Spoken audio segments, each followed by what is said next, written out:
बाप तेरा शुक्र, तेरा शुक्र बाप, तेरा शुक्र, तेरा शुक्र हो। हालेलुया।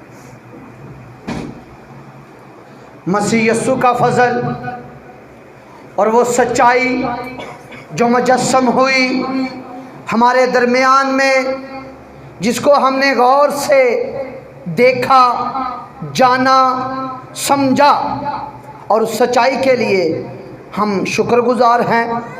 वो सच्चाई हम में है। तो आज आमदे सानी के तल्लक से, किसके तल्लक से जी? आमदे सानी के तल्लक से सीखेंगे यीशु मसीह जल्द आने वाला है। क्या है जी? जल्द आने वाला। यीशु मसीह जल्द आने वाला। और उन्होंने कहा तेरा जल्द आने का वादा कहाँ गया? पतरस के खत में लिखा उसका जल्द आने का वादा कहाँ गया? तो अगर देखा जाए, क्या यीशु मसीह जल्द नहीं आ रहा? मैं आपको कह दूं, यीशु मसीह दरवाजे पर खड़ा है। क्योंकि ये कहा किसने है? मैं जल्द आने वाला हूं। यीशु मसीह ने। क्या यहूदी कैलेंडर से? क्या एडी कैलेंडर से? क्या सूरज के कैलेंडर से? किससे? खुदा ने। क्या बियाबानी कैलेंडर से? खुदा का एक अपना कैलेंडर है जिसकी बाबत दिन भी है, साल भी है, और उसकी नज़र में एक दिन 1000 साल के बराबर है। ज़बूर 90 में लिखा है।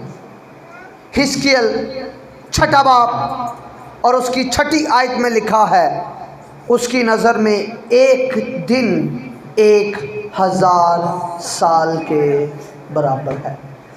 अगर 1000 साल एक दिन है तो अब हम गिनना शुरू करें तो मालूम हो जाएगा कितने दिन हुए। कोई गिन सकता है यीशु को गए को कितने दिन हुए? कैसे 2 दिन जी? कैसे गिनना है?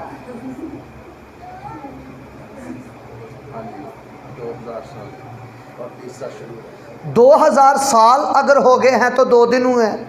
अगर आपका शौहर 2 दिन ना गा रहा है तो आप ये तो नहीं कहेंगे लेट है। अगर वो एक प्रोग्राम पर गया हो, घर बनाने गया हो आपके शहर में, जैसे आप कोई फैसलाबाद का है, कोई कहाँ का है, तो वो 2 दिन।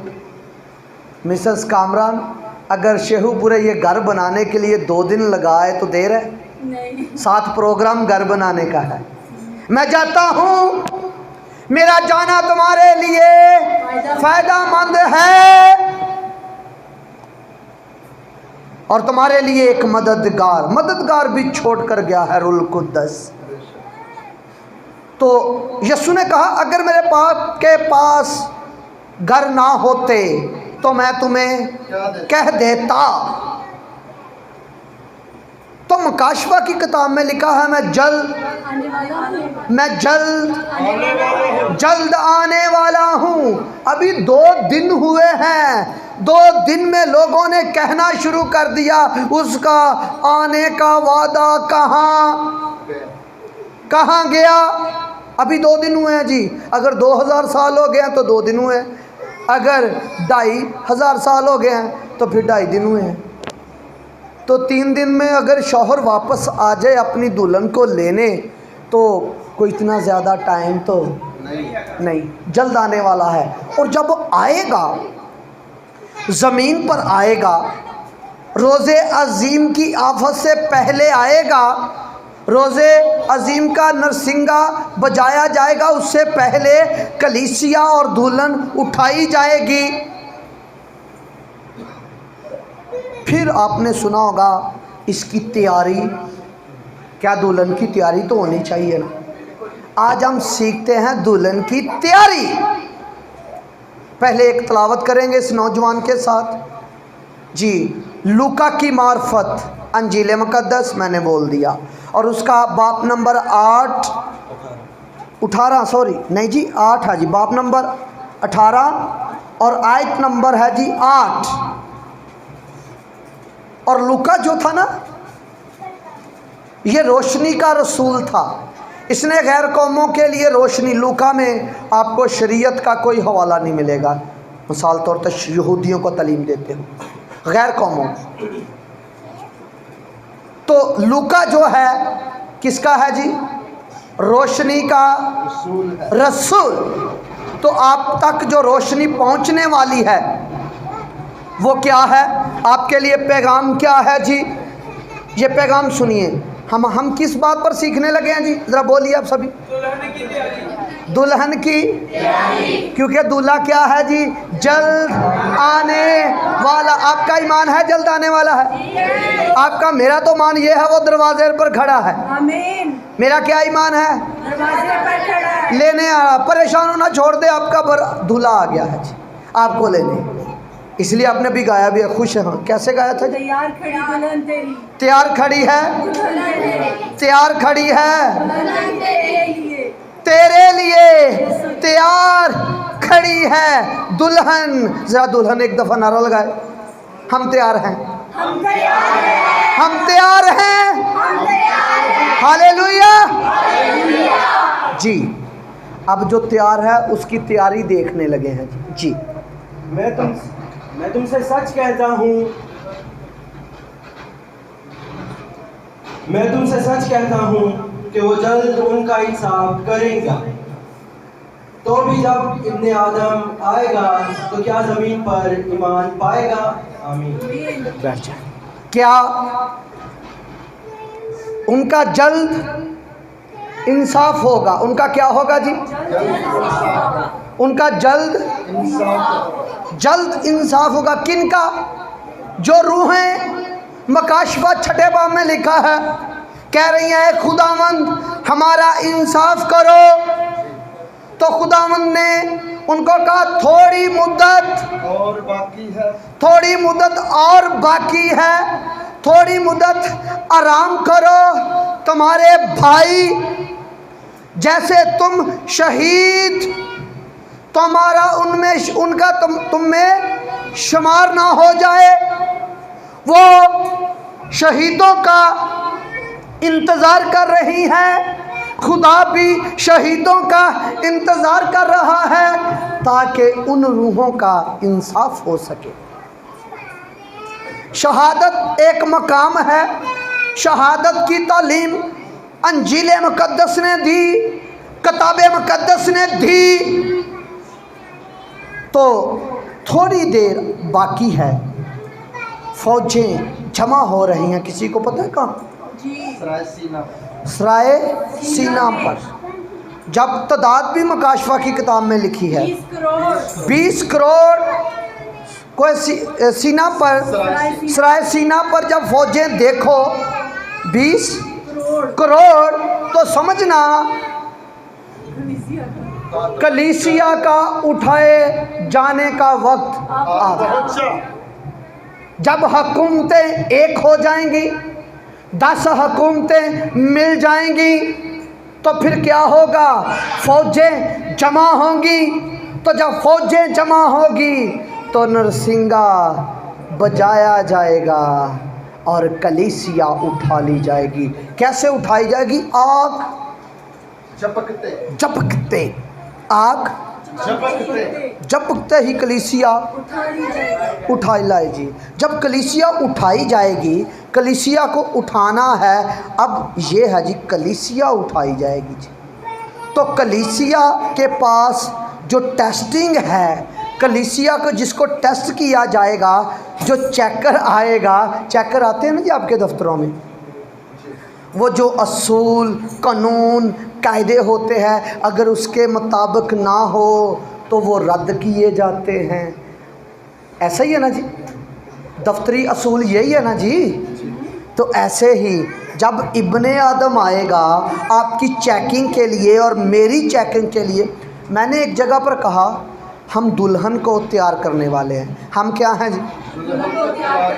यहाँ कितने लोग हैं जो दुल्हन को तैयार कर लेते हैं? मैं रूहानी दुल्हन की बात कर रहा हूँ। पूरा हाथ उठाए ना जी, ये भी सुनिए। जब दूल्हा आता है तैयार करने वाली को साथ लेकर जाता है। ऐसा ना हो हम तैयार करने वालियां रह जाएं तो दुल्हन तैयार हो जाए, हमने खुद भी तैयार होना है। नहीं, मेरी बात को समझ पाए? हम हैं जी दुल्हन को तैयार करने वाले, है ना। तो दूल्हा जब आता वो किसको लेकर जाता है? दुल्हन को।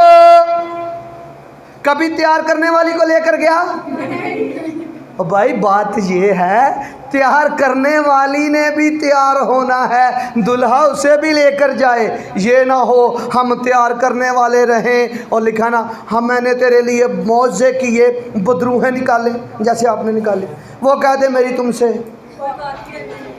अगर दुल्हन नहीं तो बदरूहें निकालते हैं तो कोई फ़ायदा नहीं, अगर दुल्हन है तो सब कुछ है। मुनादी करते हैं दुल्हन नहीं, कुछ फ़ायदा नहीं। गीत गाते हैं दुल्हन नहीं तो कुछ फ़ायदा, क्योंकि दूल्हा तो किसको लेकर जाएगा। अब जो 8वीं आयत है उसमें ये है, जब इब्ने आदम आएगा तो क्या, आगे खुद पढ़िए, ज़मीन पर क्या पाएगा जी? ज़मीन पर क्या ईमान पाएगा? मेरी बाइबल में है सवालिया निशान। आपके पास देख लें गौर से, मेरे मुंह की तरफ ना देखे, इस निशान की तरफ देखें। शाबाश शाबाश है, आपके पास सवालिया निशान है ना। अब सवाल है आप पर, आपका दुल्हा सवाल कर रहा है, क्या ईमान है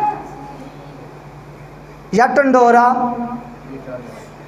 पीटा जा रहा है? मैं भी ईमानदार हूँ, मैं भी ईमानदार। ईमान यहाँ इब्ने आदम जब आएगा ईमान देखेगा, देखा जाएगा, टेस्ट होगा। क्या ईमान है? ईमान है क्या चीज़ जो टेस्ट होगा? यहूदा के खत में लिखा, जब मैं उस नजात की बाबत तुम्हें लिखने की कोशिश कर रहा था तो मैंने ज़रूर जाना उस ईमान की जान फशानी की जाए जो मुकद्दसों को एक ही बार सौंपा गया, मुकद्दसों को एक ही बार सौंपा गया, गुनाहगारों को। सुन लीजिए, गुनाहगार कलीसिया रह जाएगी, वो कलीसिया ही नहीं है जो गुनाहगार है। ईमान वाली, ईमान की जुबान क्या है?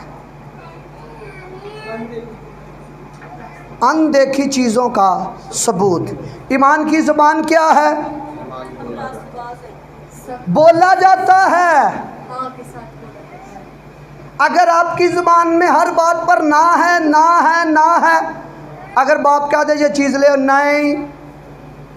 आप दुआ कर लो, नहीं। आप गीत गा लो, नहीं। तलावत का कह दो, नहीं। नहीं वाला आया ही नहीं आज, नहीं। तो क्या ईमानदार है? ना करने वाला ईमानदार है? नहीं।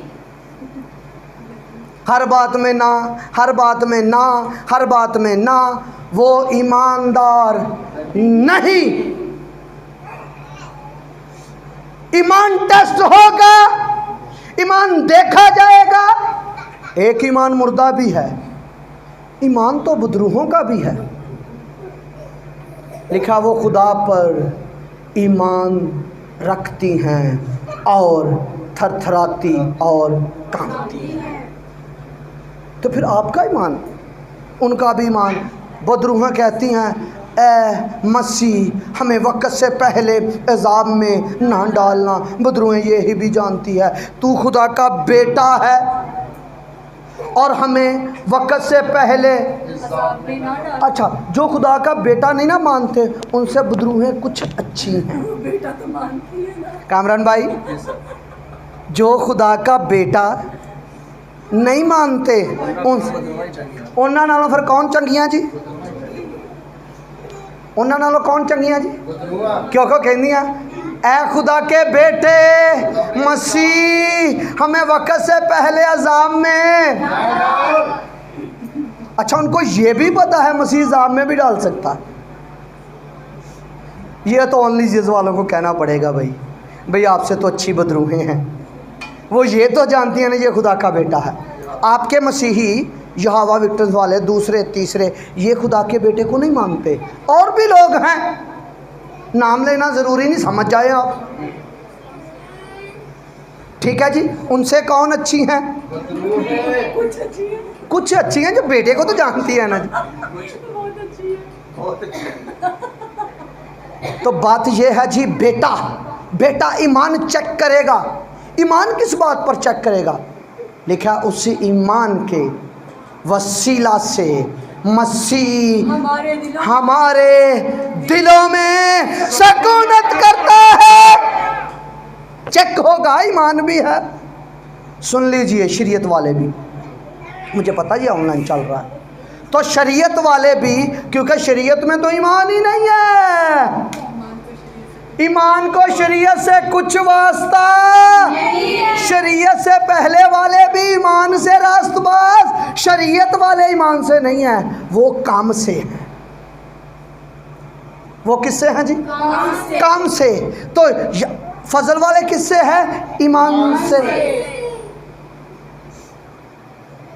तो अब आपका लिबास भी होना चाहिए ना, दूल्हा लेने आए तो लिबास होता है या नहीं? मिसेस लियास, जब दूल्हा आता है लेने लिबास होता है ना, स्पेशल वाइट वाला, है ना।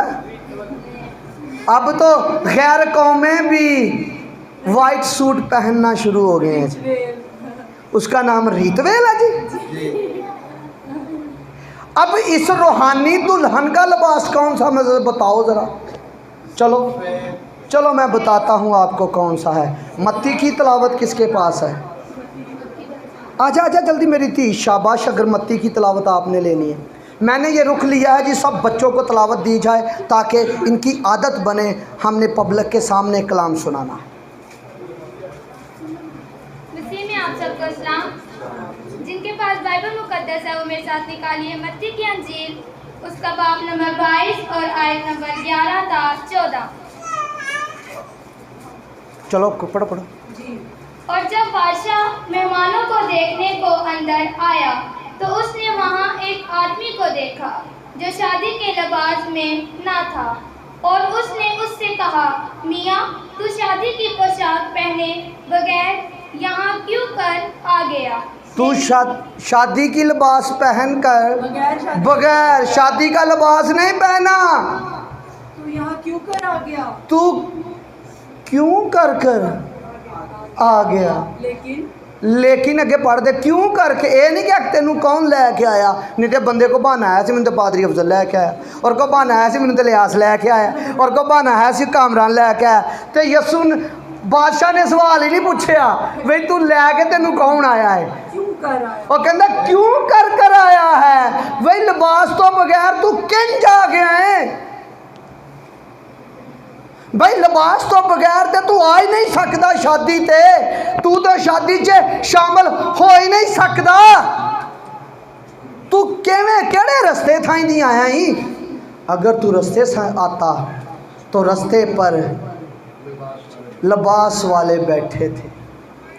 अगर तू रास्ता यीशु मसीह है, बाप के पास जाने के लिए, आमदे सानी पर जाने के लिए रास्ते से आना पड़ता है। जो रास्ते के बगैर आता है वो चोर है, वो डाकू है। कहता मियाँ क्यों कर आ गया है, वही किधर दी आ गया ही? दरवाजे थाई नहीं आया, कोई चोर रस्ते थाई दी आया, कोई मोरी रस्ते थाई आया। अक्सर चोर दरवाजे भी होंदे सी, हर बड़िया घर दे विच ना एक मेन गेट हुंदा है, एक बैक ते भी हुंदा है। ते जे बैक दी बंदा आ जाए ते गल नहीं बननी, क्योंकि चैकिंग होनी है। वही लिबास, अब लिबास क्या है? तैयारी है ना जी, ये नहीं तैयारी आपने अच्छे गीत गाए, ये टेस्ट नहीं होगा। अच्छी बात है अच्छे गीत गाए जाए, ये टेस्ट नहीं होगा आपने मुनादी की है, अच्छी मुनादी होनी चाहिए। ये भी टेस्ट नहीं आपने अच्छी दुआ की है। मैं ये भी नहीं कहता बुरी दुआ करो, दुआ भी अच्छी करो, कलाम भी अच्छा सुनाओ, सब कुछ अच्छा करो, टेस्ट ये नहीं होगा। टेस्ट ये नहीं होगा आपने बदरूहें निकाली हैं, टेस्ट ये नहीं होगा आपने दह यखियाँ दी हैं, टेस्ट ये नहीं होगा। टेस्ट क्या होगा? ईमान। ईमान जो चीज़ नहीं, जो चीज़ें नहीं, उन्हें इस तरह बुला लेता है गोया के वो है।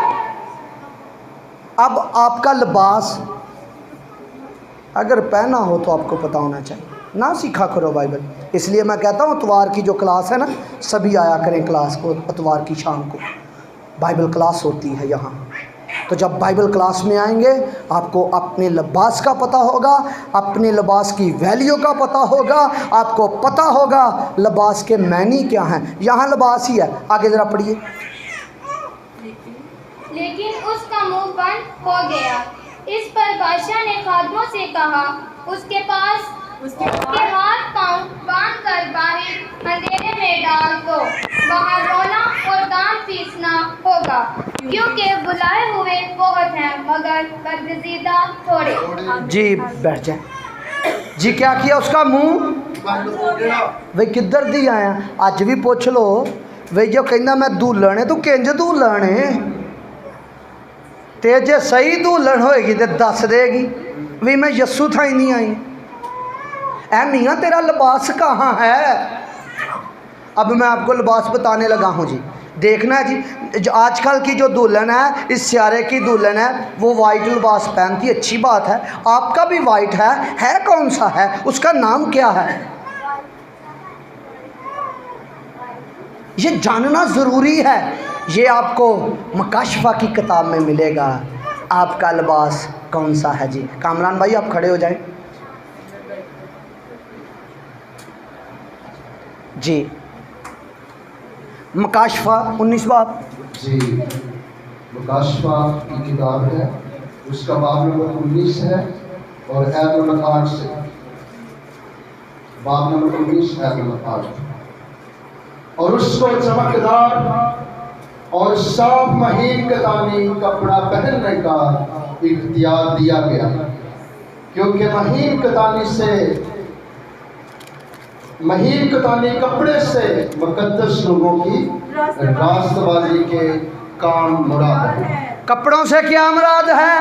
रास्तबाजी। लिबास से क्या मुराद है? दुल्हन का लिबास कैसा होना चाहिए? अब रास्तबाजी का लिबास और ईमान, ये दो फर्क बातें नहीं है जी। अब इसको एक कैसे करेंगे? क्योंकि ये लिबास ही ईमान से मिलता है। क्योंकि रोमियो के खत में लिखा, हम जितनों ने मसीह यस्सु में शामिल होने का उसे पहन लिया। मसीह ऐसा बरा है जो खाया भी जाता है और पहना भी जाता है, खाया भी जाता है और पहना भी जाता है। जैसे हर महीने के पहले इतवार आप पाक शराकत में शरीक होते हैं ना जी। रोटी तोड़ने की इबादत में आप क्या होते हैं जी? शरीक होते हैं। फिर उसका गोश्त खाते हो, खून पीते हो और उसे पहनते हो। जितनों ने बपतिस्मा लिया मसीह को पहन लिया। और जो पहना है वो क्या है? कौन सा कपड़ा? महीन कतानी कपड़ा तुमने पहन लिया, जिससे मुराद, ये तर्जुमा मैंने किया, ये कपड़े का तर्जुमा किसने किया? यूहन्ना आरफ लिख रहा है। ये तर्जुमा करवा कौन रहा है? रुल कुद्दस ने तर्जुमा कराया। ग्रामर जो मर्जी कपड़े के मैनी दे, मैं तो रुल कुद्दस के मैनी मानूंगा ना जी।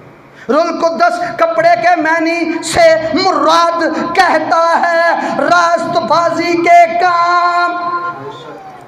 जिन्होंने यीशु मसीह को कबूल किया, उस कफारे को कबूल किया और कफारे को कबूल करने से क्या ठहरे? रास्तबाज।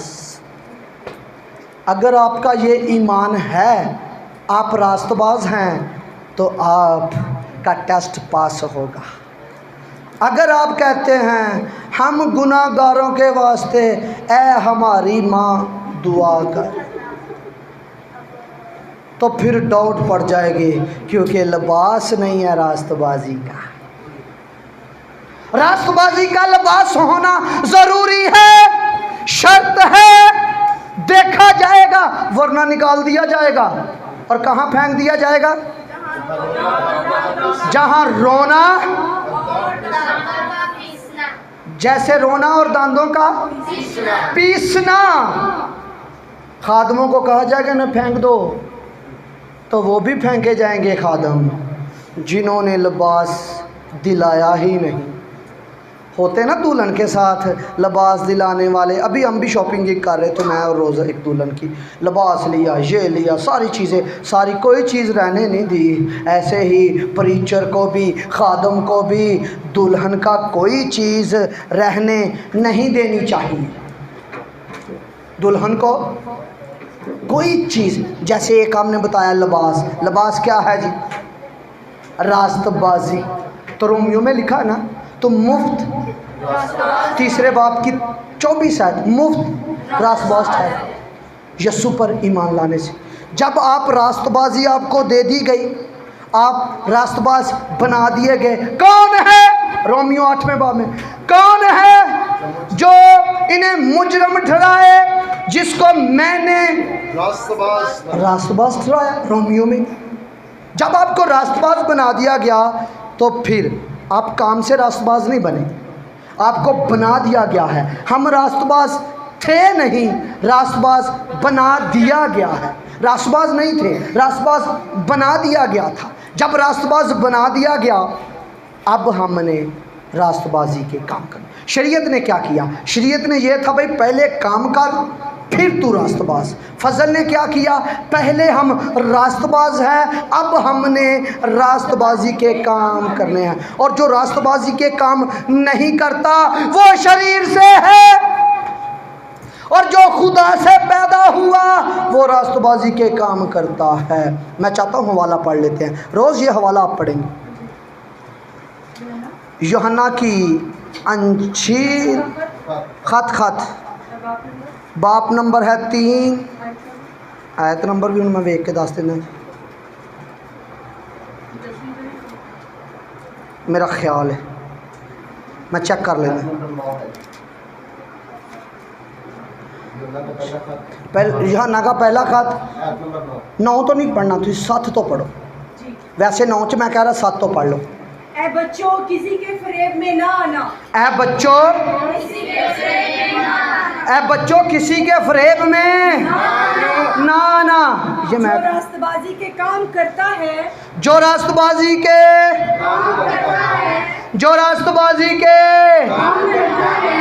रास्तबाज उसकी तरह रास्तबाज है जी, रास्तबाज बनाया। तो रास्तबाज बनाने के बाद है बच्चों किसी के फरेब में ना आना। ये नसीराबाद में भी एक मुनादी होना शुरू, भाई आप रास्तबाज बन गए, जो मर्जी करते रहो, जो मर्जी करते रहो। ऐसा नहीं है जी, रास्तबाज बनाए गए हो तो रास्तबाजी के काम करने हैं। ऐ बच्चों किसी के फरेब में ना आना। जो रास्तबाजी के काम करता है वही उसकी तरह रास्तबाज है। वही उसी तरह, जैसा खुदा रास्तबाज, जैसा उसका बेटा रास्तबाज, जैसे रुल कुद्दस रास्तबाज, वैसे हम रास्तबाज। आमीन। चेक होगा जब इब्ने आदम आएगा रास्तबाजी है या नहीं, तो रास्तबाजी मिलती कैसे है? ईमान से। फिर यस्सु ने कहा ये रास्तबाजी पूरी भी की जाती है। यस्सु ने इसकी ज़रूरत समझा। मत्ती की अंजील में रास्तबाजी मजबूरी है, ज़रूरत है। लिखा है तेरी रास्तबाजी फकी फरीसियों से बढ़कर होनी चाहिए। यहाँ यस्सु साबित कर रहा है अभी रास्तबाजी लाजमी है, रास्तबाजी ज़रूरी है, फकी फरीसियों से बढ़कर। अब आपकी रास्तबाजी फ़की फरीसियों से बढ़कर है, क्योंकि फ़की फरीसियों की जो रास्तबाजी थी वो उनके कामों की थी। आपकी जो रास्तबाजी है उनसे बढ़कर है। कैसे बढ़कर है? आपकी रास्तबाजी खुदा से है, आपकी रास्तबाजी खुदा वाली है, आपकी रास्तबाजी है, ईमान चेक किया जाएगा। जब ईमान चेक किया जाएगा तो उसमें से रास्तबाजी को देखा जाएगा, फिर पकीज़गी देखी जाएगी। इसलिए मैंने पिछले दिनों में आपको मैसेज भी दिया, शरीयत तो मूसा की मार्फ, मगर फजल और सच्चाई देखी जाएगी, सच्चाई टेस्ट होगी। आपके पास सच्चाई का रूह है, ये ईमान से मिलेगी। तो रास्तबाजी और ईमान दो मिलती जुलती बातें हैं, तो इसमें मोहब्बत भी देखी जाएगी। लिखा है उसी ईमान के वसीला से यूँ है वो जो ईमान जो मोहब्बत की राह से असर करता है। ईमान कब असर करेगा? मोहब्बत किससे? जब खुदा से मोहब्बत होगी। खुदा से मोहब्बत होगी तो उसके लोगों से भी मोहब्बत होगी। ये नहीं होगा आप खुदा से मोहब्बत करें तो लोगों से नफ़रत रखें, ऐसा नहीं होगा, क्योंकि वो ही मोहब्बत हमारे दिलों में डाल दी गई उस रूह के वसीला से। ये आपकी तैयारी है, पकीज़गी होगी, फिर ज़ात भी देखी जाएगी। पतरस के खत में लिखा है उस वादे के सबब से बड़ी खराबी से छूटकर जो दुनिया में है ज़ाते इलाही में शरीक हो जाओ। बड़ी खराबी से छूटने का तरीका कार क्या है जी? बोलो बड़ी खराबी से छूटने का तरीका, बीमारी की खराबी, उससे कैसे छूटोगे? गुर्बत से कैसे छूटोगे? कर्जे से कैसे छूटोगे? प्रॉब्लम है, लड़ाई है, नफ़रत है, बहुत कुछ है आपके ज़िंदगी में, अगर तो कैसे छूटोगे? किसके सबब से? वादे के सबब से। किसके सबब से जी? वादे के सबब से। वादा क्या है जी? आपसे वादा है मैं जल्द और तुझे ले जाऊंगा। वादा है आपके पास, वादा है। उसी के मार खाने पर आपने वो उसने आपको पकीज़गी दी, वादा है। फिर आपको रास्तबाजी दी, वादा है। फिर आपको ज़ात में शामिल किया। आप कहें मैं ज़ाते लाही में। आपको याद है अतवार वाले दिन क्या हुआ? जब मैं कह रहा था हम नूर हैं तो तरीकी क्या कर रही थी? जब मैंने कहा मैं नूर हूँ, आपने भी कहा मैं नूर हूँ, तो वो क्या कर रही थी? उसे नूर नज़र आ रहा था ना? आपने अपनी आंखों से देखा, आ रहा था ना? आपको भी नूर नज़र आता है जी। ईमान लाएंगे, हम नूर के फर्जंद हैं, हम नूर में हैं। चेक किया जाएगा, नूर में है। दुल्हन को नूर के आलम में लेकर जाना है। अगर उसके पास नूर ही नहीं, वो समझे मैं तरीकी हूँ, मैं गुनाहगार हूँ, तो लिखा तरीकी भाग जाएगी, तरीकी भाग जाएगी। जहाँ नूर होगा वहाँ तरीकी नहीं रहेगी। अब आपको कोई चीज़ रोक नहीं सकती आलम बाला पर जाने के लिए। आपकी ज़ात खुदा वाली, आपकी रास्तबाजी खुदा वाली, आपकी पकीज़गी खुदा वाली, आपकी सच्चाई खुदा वाली, और आपकी रूह खुदा वाली, आपका बदन मसीह का। ये बदन किसका है? मसीह का। कौन रोकेगा आपको आलम बाला से? आपकी सारी की सारी चीज़ें बदली हैं। फिर आपने गाया बदली मेरी काया, कैसी काया बदली है? हर चीज़ ही बदल छड़ी। फिर निकोदेमुस को कहता है जब तक कोई आदमी नए सिरे से वो की कह रहा है, ए उस्ताद मैं जानता हूँ तू टीचर है, मैं जानता हूँ तू उस्ताद है, क्योंकि जो मौजे तू दिखाता है कोई और दिखा। यसु खुश नहीं होया भाई मेरे मौजे दियां गल्लां करता पाया, क्योंकि मौजे का मुकाशफा निकोदेमुस के पास भी था। पानी चाक हुआ, आसमान से रोटी बरसी, आसमान से मन आया, आसमान से बटेरे आए। तो किस बात पर? यसु से क्या देना चाहता है? नए सिरे से पैदा। पैदा का मफहूम है ज़ात में, पैदा का मफहूम है रूह से, क्योंकि जो कोई पैदा हुआ वो खुदा से, जो कोई खुदा से पैदा हुआ वो दुनिया वो रूह है। मैंने कहा नवे सिरे तो पैदा हो, रूह तो पैदा हो। कहता मैं तो बूढ़ा हो गया, अब क्यों करके माँ के पेट में जाऊँ। मैंने कहा रूह और सच्चाई से। आप रूह से पैदा हुए, आप खुदा से पैदा हुए और खुदा के फर्जंद बने। जब फर्जंद बने तो आपको हक दिया गया। कौन सा? मुझे अपना हक बताओ। ले पालक का। तुम्हें ले पालक होने का हक दिया गया फर्जंद, और फिर ले पालक होने की रूह दे दी गई, ताकि जिनसे तुम अब्बा यानी ए बाप कहकर भाई आपकी ज़ात, आपकी पकीज़गी, आपकी रास्तबाजी, आपकी सच्चाई, बल्कि मैं यहाँ कहूँगा खुदा की जितनी खूबियाँ आप गिन सकते हैं वो आप में रख। आप रोशनी हैं, आप नूर हैं, नूर के फर्जंद हैं, और जो नूर के फर्जंद है वो नूर में चलते हैं। किस में चलते हैं? नूर में चलते हैं, जो नूर के फर्जंद है। हमने नूर में चलना है, रास्तबाजी में चलना है और पकीज़गी में चलना है। जो पकीज़गी हमें दी गई, मांगनी नहीं है, दी गई है, कबूल करना। मेरे पास पकीज़गी है, सभी कहेंगे मेरे पास रास्तबाजी है, मेरे पास सच्चाई है, मेरे पास मसीह की मोहब्बत है, मेरे पास मसीह की अकल है, मैं नूर में हूँ, मेरे चेहरे से उसका जलाल मुनक्कस होता है।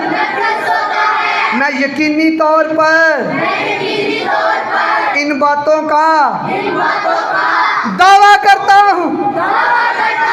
ये बाइबल की आयत है, जो मैंने कहा है। ये पढ़ना ले आयत दे लो कैसी तरतीब से सारी गल्लां तुहानूं मैं पढ़ाती हैं। आखिरी आयत पढ़ के आमीन करांगे। तीतस का खत, तीतस तीसरा बाब,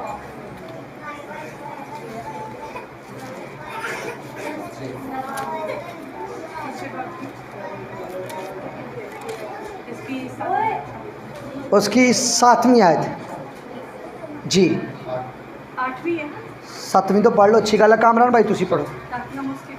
हाँ हाँ जी जी। तीतस बाब नंबर 3 है, आयत नंबर 7 से।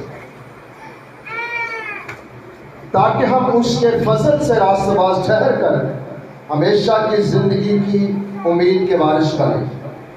ये बात सच है और मैं चाहता हूँ कि तुम इन बातों का यकीनी तौर से दावा करें। तू यकीनी तौर पर क्या करे जी? दावा करें। दावा करे। दावे पर बात थी, पॉइंट दावा ही था। ठीक है जी, आपने क्या करना है? दावा करना। किन किन बातों का? मैं नूर हूँ, आमीन। नहीं मैं तरीकी हूँ, मैं गुनाहगार, मैं काला, मेरा दिल है काला काला, मैं कमज़ोर, मैं हकीर। दावा क्या करना? मैं रास्तबाज। दावा करना मैं मेरे पास पकीज़गी। दावा करना मेरे पास सच्चाई। दावा करना ये सब कुछ फजल से है, आपसे नहीं, फजल से। और ये सब कुछ कैसे हुआ? ईमान से। इसकी सारी आयतें पढ़ेंगे तो आपको मालूम हो जाएगा रास्तबाजी कैसे मिली, ईमान से। पकीज़गी कैसे मिली, ईमान से। फर्जंद होना कैसे मिला, ईमान से। नूर कैसे बने, ईमान से। रोशनियाँ कैसे बने, ईमान से। जलाल कैसे मिला, ईमान से। खुदा इस ईमान के वसीला से आपको बरकत दे और उस ईमान की जान फशानी करते रहा करें जो मुकद्दसों को एक ही बात सौंपा गया। ईमान है क्या? रूह। ईमान रूह है जो आपको दिया गया है। ईमान खुदा से अलाका रखता है। जलाल रूह है जो आपको दिया गया है। सच्चाई रूह है जो आपको दिया गया है। पकीज़गी रूह है जो आपको दी गई है। इसलिए इस पकीज़गी में, सच्चाई में और ईमान में बढ़ते जाएं और ईमान का इकरार करते जाएं। खुदा मौजूद है, हम खुदा के साथ और उसके साथ हमारी रसाई है। इस कलाम के वसीला से खुदा आपको बरकत दे। आमीन।